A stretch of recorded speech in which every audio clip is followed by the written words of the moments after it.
Do's and don'ts of Qi Gong. Let's start with the don'ts. When you practice Qi Gong, either you can practice barefoot.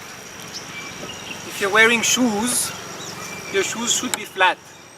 Don't wear shoes which are having some heels or something like this, because otherwise you will not be standing in the proper way. Before your practice, don't eat. It's better to eat maybe 1 hour before, so you should have like a stomach which is feeling comfortable. If you're feeling ill, like your health is not very good, don't practice. Your body needs to get in a comfortable state, and then from that comfortable state, then you can practice your Qi Gong. So don't practice the Qi Gong when you're feeling unwell.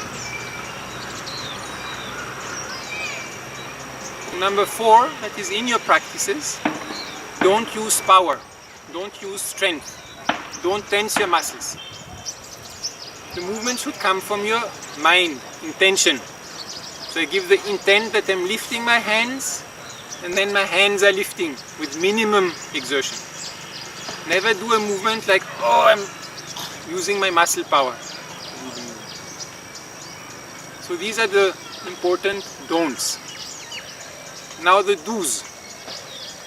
Tongue up. Body relaxed. Then because you want the energy to be able to circulate, it's very important. You can jump. You will stand, your knees are a little bent. In Qi Gong we never stand like this straight. Always a little bent. So you have an arch. Arch is here.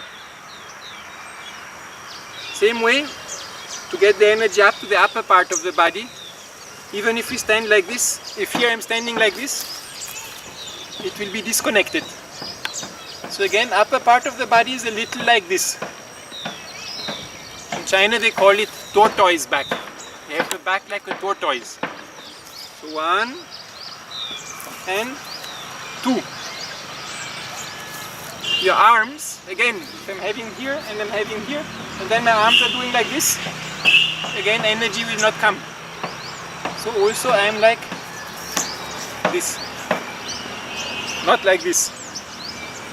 So you have 1, 2, 3. So every practice that you're going to do, try to keep this in mind. And the feeling you should have, the way of practicing, is you're like a water pipe. The water pipe is very flexible. It's not hard. When the water wants to flow through the water pipe, if the water pipe is like this, can the water flow? No, it will be blocked. So the water pipe always has to remain round, so that the water can circulate. So in every movement that you're doing, you can check. If you do a movement and I'm like this, can the water flow? No. Can the water flow? No. So always it's like you have a little ball here, you have a little ball here, you have a little ball here. Your arms, never like this. Always it should be able to flow. So just think that the important thing that you're doing when you're doing these Qi Gong exercises is you want your Qi, your energy, to be able to circulate in your body. So always think of yourself in a certain way as like a water pipe, and so you can always see, can it flow? And then little by little with the practice you will see that you will start to feel it. So then when you start to feel it, it will be very easy for you to adjust. And the last do, very important do, so relax, tongue up, body structure, which I just explained now, and the awareness. Every movement tastes like a good cup of tea. Taste what you're doing.